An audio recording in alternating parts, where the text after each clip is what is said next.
بنبدأ الحلقة وبيقول لتريان: لقد تأخر الوقت بالفعل على ما يبدو. بما أن الوقت اتأخر، هل علينا العودة الآن؟ هو أنت متعبة يا ليتيسيا؟ لا، لست متعبة على الإطلاق، فقد أشعر ببعض الأسف. بتقول في نفسها: بعد غروب الشمس من غير اللائق أن يقضي رجل وامرأة غير متزوجين الوقت معا، لكن بما أنه قال أننا عائلة، ربما يمكننا البقاء معا قليلا أكثر. طيب، أنا كده مرتاح جدا. في الواقع بقي الجدول الذي كنت تطلعين إليه أكثر من غيره. إيه؟ الجدول الذي كنت أنتظره أكثر قبل أن أفقد ذاكرتي؟ أنا مش فاهمة حاجة. أيها السيدات والسادة، شكرا لمجيئكم إلى مسرحنا. قبل أن نبدأ العرض، سنقدم لكم الممثلين الرئيسيين واحدا تلو الآخر، بدور التنين الأسود سيغموند، النجم الأكثر شهرة في هذا العصر. صفقوا جميعا ورحبوا بي. هل هذا هو نفس العرض الذي رأيناه في السوق صباحا؟ أيوة، كنا سنشاهد عرضا يتضمن أسطورة تأسيس مملكة زينوس. سيكون من السهل الانغماس فيه أكثر من عرض الصباح. لقد كان ممتعا جدا بالنسبة لي بالفعل. في الواقع أنا أيضا كانت هذه أول مرة أشاهد عرض الشارع واستمتعت به كثيرا. بيقول في نفسه: وفوق كل ده، ما جذب اهتمامي أكتر لم يكن المسرحية نفسها، بل الأريكة المريحة والمشروبات اللذيذة والجو الرومانسي والمكان الخاص والوقت الذي أقضيه معك وأنت تستمتعين بالعرض الذي كنت أنتظره.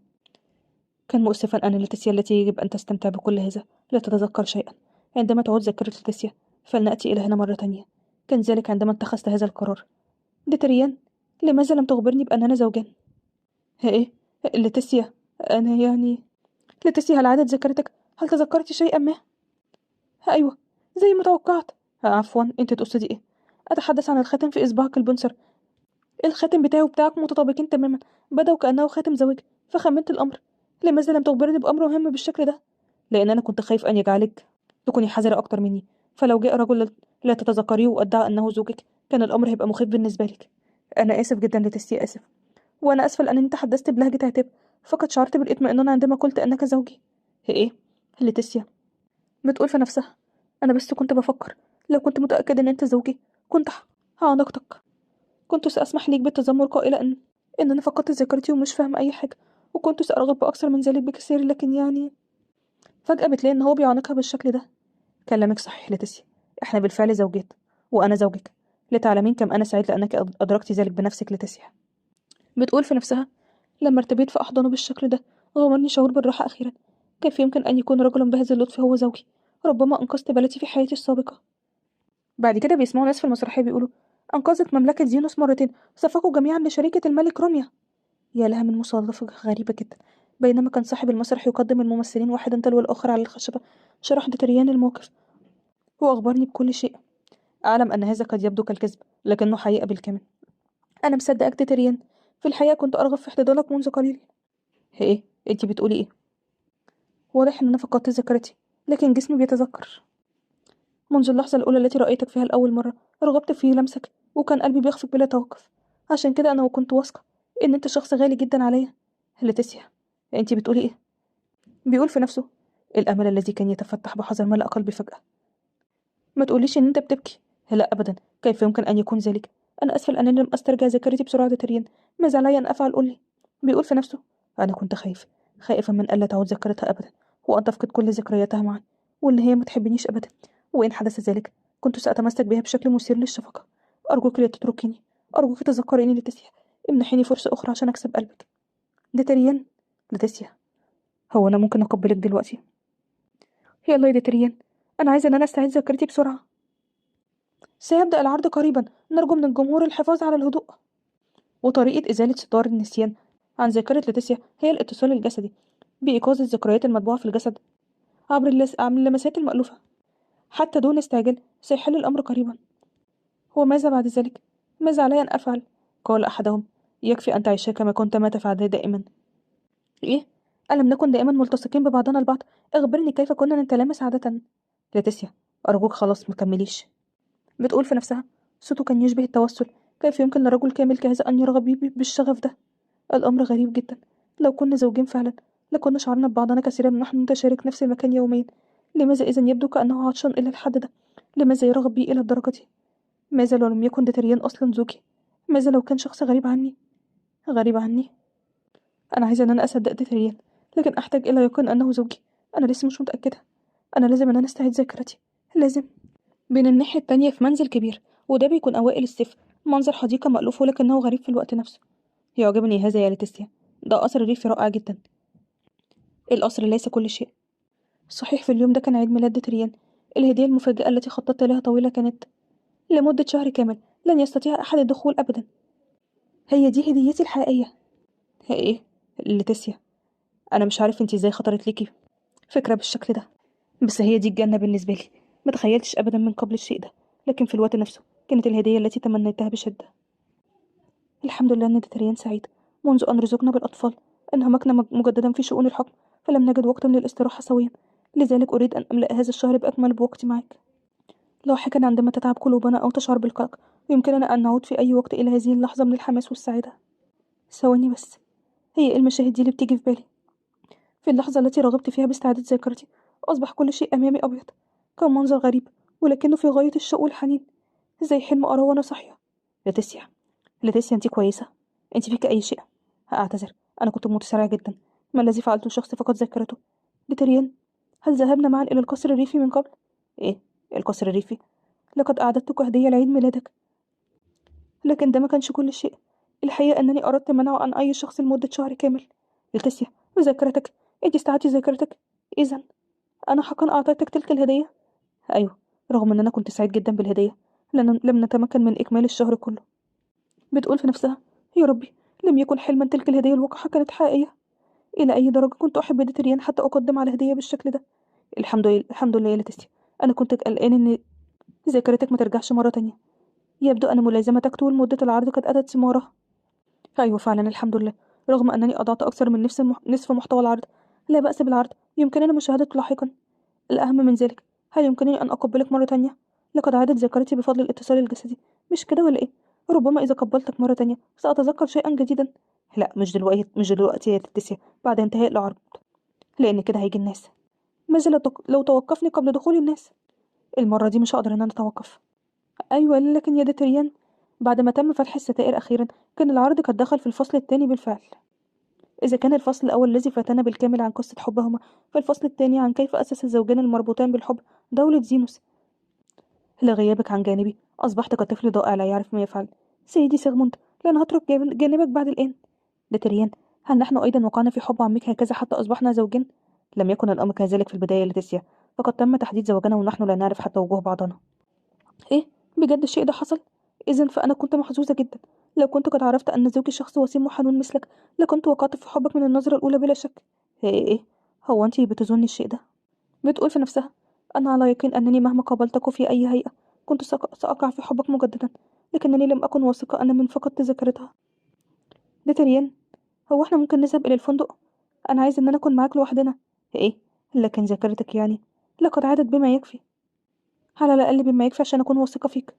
وحتى الآن أيضا هحاول سأحاول أن أبدو كأنني أحبك جلالتك، إن أنا أكون معاك عشان أنسى الكوابيس اللي بتجيلي، مش كده؟ بحبك ديتريان. أعلم، أنا عارفة كويس جدا إن أنا حبيت الرجل ده أكتر من أي شيء. لم أعد أرغب في التأجيل لأنني أريد أن أعرفك أكتر. نحن وصلنا، أسرعوا بالنزول. ماذا تفعلان بعد أن أغلقتم الباب؟ يلا افتحوا الباب. أعتذر، أنا دفعت المقابل كامل. لا شكر على واجب يا سيدي، يمكنكم قضاء الليل في العربة إن أردتم. أنا بشكرك لكن سأرفض. لا أتذكر حتى كيف عدنا إلى المنزل. كان جيدا أن أهدأ وأستأجر عربة من المسرح، لكن بمجرد إغلاق الباب كأن لاتيسيا كانت منتظرة. لقد نفذ صبري، خلاص مبقتش قادرة إن أنا أنتظر. أتمنى إن ذاكرتي تعود بسرعة دي تريان. وبعد كده اختفى الوقت فجأة، ووجدنا أنفسنا قد وصلنا. بعد طول حياتنا كزوجين نسيت تماما، لكن ده تريان، أنا عندي فكرة. إيه رأيك إن إحنا نغتسل معا؟ يلا خلينا نذهب فورا. أيوة، هي دي لاتيسيا اللي أنا أعرفها. رغم أن اليوم الأول من رحلة ذكرى الزواج صار في اتجاه غير متوقع، لكنه أصبح ذكرى خاصة بطريقة ما. إذا استعادت لاتيسيا ذاكرتها بالكامل، حتى ذلك التلميذ الوقح للتنين، سأتمكن من مساحته. لكن يعني انظر، إنها تقوم بعمل جيد جدا بمفردها. قلت لك إنها ستلتصق بي من تلقاء نفسها. كانوا بيقضوا وقت جيد جدا، فلم تكن هناك حاجة للتدخل، وها أنتم ذهبتم لتتوسل من ذلك الغلام المزعج. أيوة، معك حق، لكن لاتيسيا، اذهبي إلى غرفة النوم أولا، سأعود حالا. إيه؟ لكن أنت رايح فين؟ هناك شخص يجب أن أتعامل معه. كنت أفكر في كيفية التعامل معه، لكنه عاد هنا بنفسه. لن يستغرق الأمر طويلا. لما بيد... لما بيغضب الإنسان كثيرا قد يصبح هادئا فجأة، وده بالظبط ما كان عليه ديتريان. أن يجرؤ على محو ذاكرة ليتيسيا ثم يظهر أمامي مرة تانية، وأن يجرؤ على مقاطعة وقتنا بعد أن أصبحنا أخيرا وحدنا. قررت ألا أفكر أيهما أكبر جرما. إذا كان الأمر يتعلق بتأديب متعاقب، أنا هساعدك بالشيء ده. إيه ده؟ أنت بتعمل إيه؟ لماذا تدافع عن هذا الرجل يا سيد ساغ؟ تجرؤ تخرج من برج السحر وتؤذي السيدة ليتيسيا. أنا هقتلك. بسببه لم تعد السيدة ليتيسيا تعرفنا، لا تسلم علينا ولا حتى بتبتسم لينا. أيها الأرواح المجنونة، أنتم مالكم أصلا؟ اغربوا عني. يا سيد سيغموند، أرجوك ساعدنا. هفيدك بيعتدي عليا، أرجوك ساعدني. وفي الليلة دي كانت الأرواح في قمة الغضب حتى كادوا يدمرون المدينة، ولحسن الحظ تدخل زيغموند في حل دون كارثة كبرى. وبعد ذلك في الصباح التالي مضى وقت طويل لتريان. ليتيسيا، قولي لي انت كويسة دلوقتي؟ هل عادت ذاكرتك؟ أيوة، خلاص افتكرت كل حاجة. لقد نجوت من الموت. كنت خايف ان انت تنسيني للأبد. وهل يصح أن أنسى زوجة محب مثلك بالشكل ده؟ بالمناسبة يا تريان، أليس هذا ما نسيته؟ تقصدي العرض؟ ما تقلقيش، بمجرد أن عادت ذاكرتك. لا، أعني أننا أصبحنا أخيرا زوجين. أكثر من العرض، أنا بطمع بيك أنت. في الحقيقة أنا كمان. أنا هقولك على اللي حصل امبارح. تعرف، في المسرح وفي العربة كنت هتجنن من ضبط نفسي. أنا آسفة جدا إن أنا عملت الشيء ده تدريجيا. لو شعرتي فعلا بالذنب عليك أن تكوني مستعدة. وطبعا الاتنين دول عاشوا أجمل أوقات حياتهم. من الناحية التانية في مكان تاني، أنا بحبك. أصبحي زوجتي. من زمن بعيد هذا المكان الذي لبى فيه تنين سيغموند نداء امرأة. يلا اصطفوا، لكل شخص 10 ثواني فقط. المسوا هذا الصخر المقدس الذي يقال إنه يجلب الحظ. ويقال أيضا أن هذا هو الموقع الأسطوري حيث اتخذ التنين تلك المرأة رفيقة لي، لكن الحقيقة أنه مجرد جرف ساحلي عادي بلا أي قصة خاصة. انظري يا روميا، لقد كان الأمر تماما كما قلت. مر وقت طويل منذ افترقنا، لكن ما زلت حتى اليوم أكتر شخص بيدهشني. بيفتكر ذكرياته مع زوجته منذ مئات السنين. سيدي سيغموند، هل أنت حقا تنين؟ لماذا لا أستطيع فهم شيء بسيط جدا بالشكل ده؟ يجب أن تكون أسطورة تأسيس المملكة عظيمة حتى ينظر الناس بإجلال إلى البلاد التي أسسها السيد سيغموند. أتقصدين أن نحتال باستخدام أسطورة التأسيس؟ احتيال؟ لا طبعا، فهكذا يفعل الجميع أصلا. لذا فلنحول قصتنا العاطفية إلى حكاية راقية قدر الإمكان. وبالمناسبة، هذا الجرف البحري، أليس هذا جو شاعري يا سيد سيغ؟ وأهل القرية أيضا كانوا جميعا لطفاء معنا. ما رأيك أن نجعل من هذا المكان خليفة لأسطورة التأسيس؟ سأتبع كلامك، فأنت يا زوجتي أذكى إنسان في العالم ده. سيدي سنغ، مبالغتك كبيرة جدا. لست إلى الحد ده. ثم إنك ستفعل ما تشاء على أي حال. عارفاني بشكل جيد. في الحقيقة في الوقت ده بالنسبة لي كان كلامها عبثي، لكن دلوقتي لما بفكر فيه ربما كانت تدبيرا منها من أجلي. وأجد نفسي ممتنا لأن آثارها ما لا تزال باقية في أرجاء المملكة. أيها الشاب، يبدو أن صدرك خاوي من الحب. في هذه الحال ما رأيك بقلادة المحار الشهيدة من الآلة التي تحقق الحب؟ وطبعا ما فيش أي حد خالص يعرف إن هو ده التنين، والشخص ده هو نفسه أسطورة البلاد. قبل أن أغادر عالم البشر أردت أن أمر على الأماكن التي تحمل ذكرياتها معه، وهذا سيكون الأخير، القرية دي. ودلوقتي أنا مستعدة للرحيل. لقد كانت رحلة رائعة بما يكفي، لذلك لم يتبقى أي ندم. لكن من ناحية أخرى شعرت بالأسى. لماذا لم أدرك حينها أن حياة الإنسان قصيرة إلى الحد ده؟ إنه كان يجب أن أحبها أكثر، ولو ليوم واحد بس إضافي، بعد عام واحد. لأ، أرجوك توقف. استعد توازنك يا أنا. إن ارتطمت بالأرض هكذا مباشرة فسوف. وده بيكون عالم المتسامين الذي طالما طاقت إليه نفسي طول حياتي. هنا لا وجود للضعفاء، لا من نباتات ولا حتى خلدان. ولهذا فهو البيئة المثالية لأولئك الذين يقدسون القوة. إنه حقا عالم صنع من أجلي. حقا، حتى لو ضربت كل يوم لا أمل أبدا من ذلك. هي اللعنة، لقد عدت إلى هذه الهيئة مجددا. كم كان صعبا تجميع تلك القوة، والآن يبدو أن علي الرجوع إلى التأمل مرة تانية. هذه الأيام كلما جلست أتأمل تخطر في بالي أفكار مجنونة جدا. كنت أظن أنني حصلت على الحياة المثالية اللي أنا حلمت بيها. لقد نلت أخيرا الحرية متخلصا من ذلك التنين العجوز المتعجرف. سيدي الجديد كان أقوى حتى من سيغموند، بل وكان أكثر تسامحا أيضا. قايتان، مهما فعلت لم يتدخل أو يتطفل ولو لمرة واحدة فقط. صحيح لقد تجاوزت 400 عام من العمر، ولم أعد في سن أستحق في سماع التوبيخ، لكنني لم ألبث أن أدركت الحقيقة. أن سبب تسامح قايتان معي هو أنه لم يكن يهتم بي أصلا. فحتى أعظم السحرة في النهاية يذلون بشرا، وبالنسبة لي أنا لم أكن سوى وجود تافه لا يذكر أبدا. فالحشرة تظل حشرة مهما بدت متفوقة، سواء قفز الجراد شبرا أو ذراعين، في النهاية سيبقى مجرد جرادة. أن يأتي يوم تبدو فيه الحرية فارغة بالشكل ده، لم أكن أتخيل ذلك أبدا. لكن ذلك اليوم جاء فعلا. بدأ استنشاق تلك الأيام التي كنت أتشحن فيها مع ذلك السحلية المزعجة. ووحشتني الأوقات التي قضيتها مع ذلك التنين سيء الطبع. حين أفكر في الأمر، حتى توبيخه لي كان لأنه يعتبرني بصفتي المتعاقد معي، بيتعامل معي على أنني مسؤوليته. وكان أحيانا حين أطيعه كان بيعطيني بعض المكافئات، حتى أنه ذات مرة فجرني إلى ذرات غبار. ربما حتى ذلك كان يحمل بعض العاطفة. ربما فجرني لأنه شعر بالشفقة علي، أنا الذي أعيش كغبار. هل جننت؟ مستحيل أن يكون الأمر كذلك. خطير جدا. إذا بقيت هنا ستصبح ذكرياتي الماضية مثالية تماما، وسأخيل أن تلك السحلية العجوز كان سيد صالحا. علي أن ألتقي بسيغموند قبل فوات الأوان. بعد أن أرى طبعه السيء بعيني سأستعيد صوابي وأعود إلى عالم المتسامين. حينها سأدرك أن كل هذا القلق الذي أشعر به كان جنوني. وبعد كده بنيجي في قصر الإمبراطور زينوس. إذا هل تريد معرفة ما إذا كان السيد سيغموند سيقبل هانتر مرة تانية؟ أيوة، ألم تسمع شيئا؟ السيد سيغموند لم يخبرني أبدا بأي أمور شخصية. طيب فهمت. إذا تحقق من مستقبلي في حلمك الآن. حتى وإن كنت واحدا من أجنحة النبوءة جيلارد، فهذا ليس بالأمر العادي، مش كده؟ إذا لم تستطع النوم سأطبق عليك تعويذة النوم بلا جدوى. المستقبل ليس شيئا يمكن رؤيته متى شئت، يأتي فجأة في لحظة لم أتوقعها أنا أيضا. ومعظم هذه المستقبلات مرتبطة بزينوس في الغالب. فقد وجدت جوة جيلارد لحماية زينوس، مش كده ولا إيه؟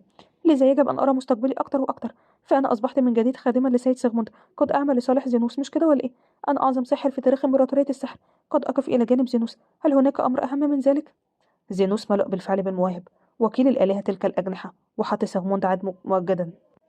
لا تجعلني أكرر، فلتخفوا بسرعة. هو بالشكل ده بينام بالفعل. وعندما فتحت عيني أول ما رأيت كان شوارع العاصمة المألوفة. على أي حال، لماذا أصبح منظري منخفضا بالشكل ده؟ كأنني أركض على 4 رجول، وعلى ذلك في يدي بدل الأصابع هناك خصلة من الفروة. إيه ده؟ هو أنا دلوقتي أحلم حتى بأنني قطة ولا إيه؟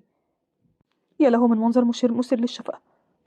إذا كنت بهذا الشكل البائس فلا بد لرومي أن تسمح لي بالدخول إلى المنزل.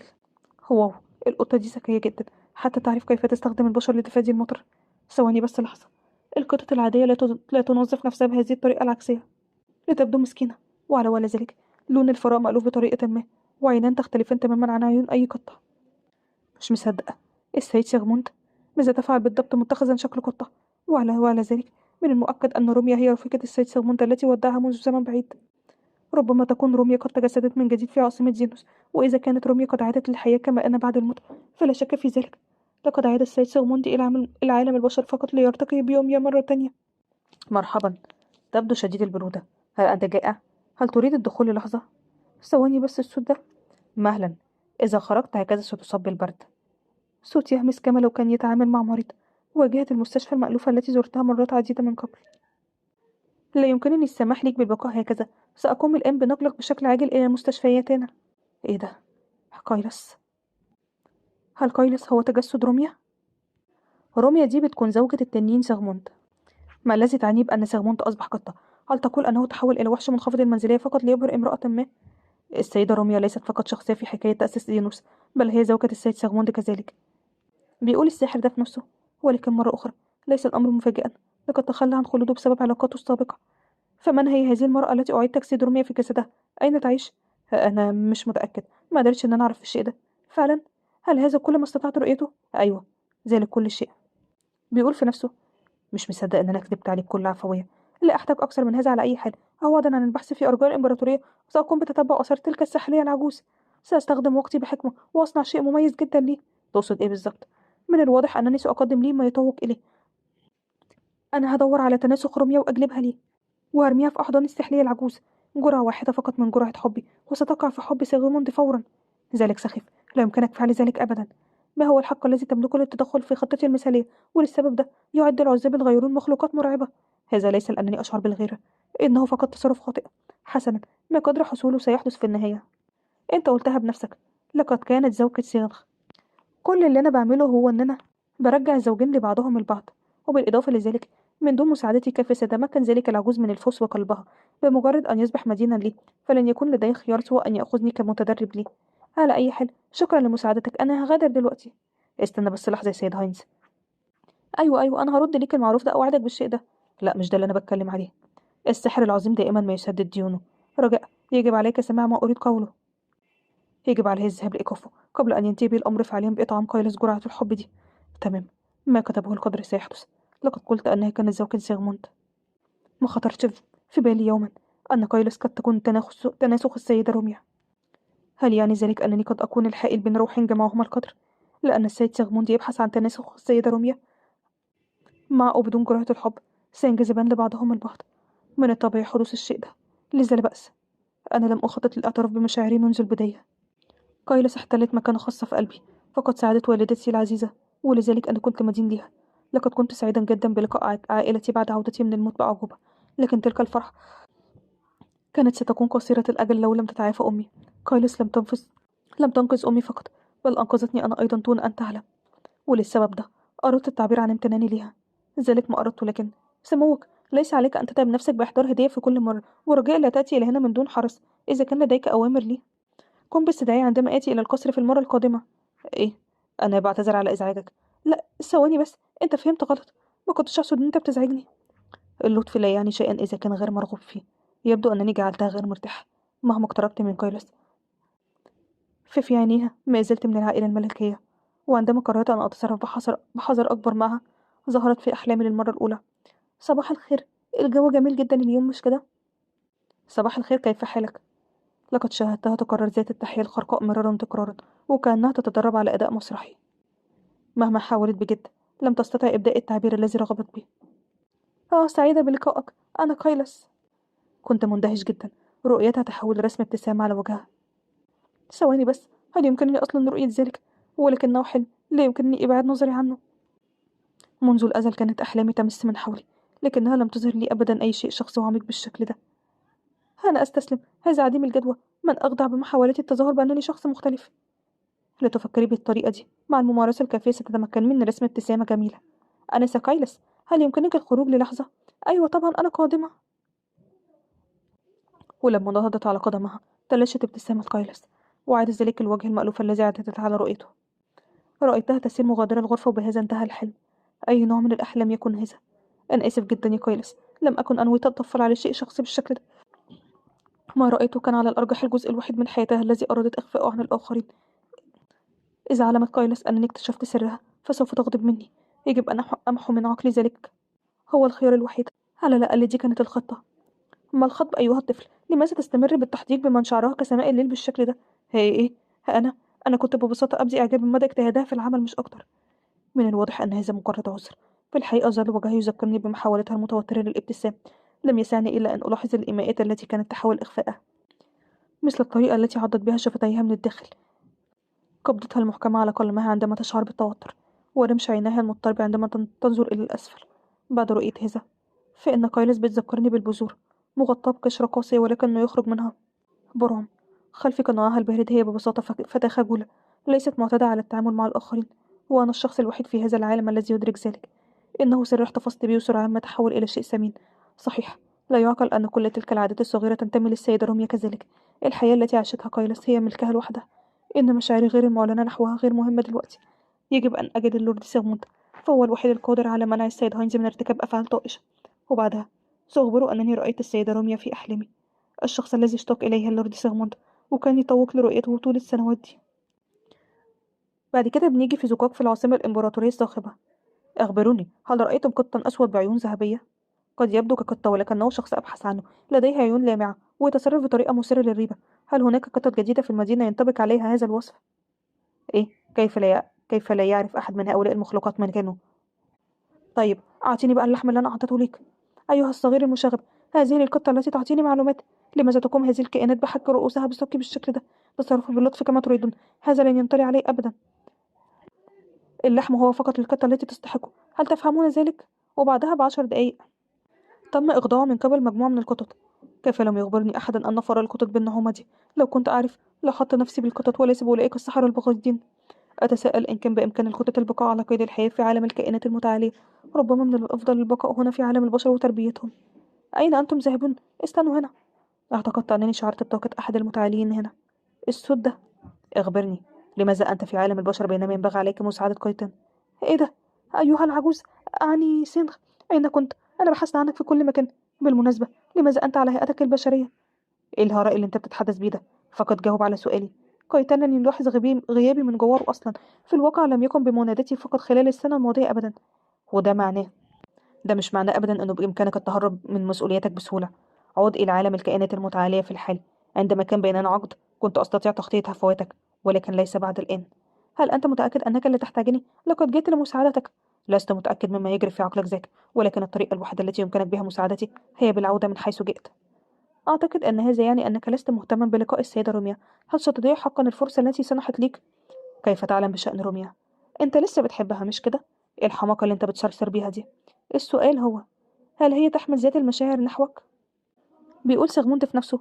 أيوة طبعا هي بتفعل، برغم أن ذلك ما فكر به سيغموند، إلا إنه لم يقع على قوله أبدا، حتى مع علمه بأنه كان يسير مباشرة نحوه. فخ المحتال ده برضه كان لسه متمسك بالقلم ده. ودي كده كانت نهاية الحلقة. لو عجبكم قولوا رأيكم إيه.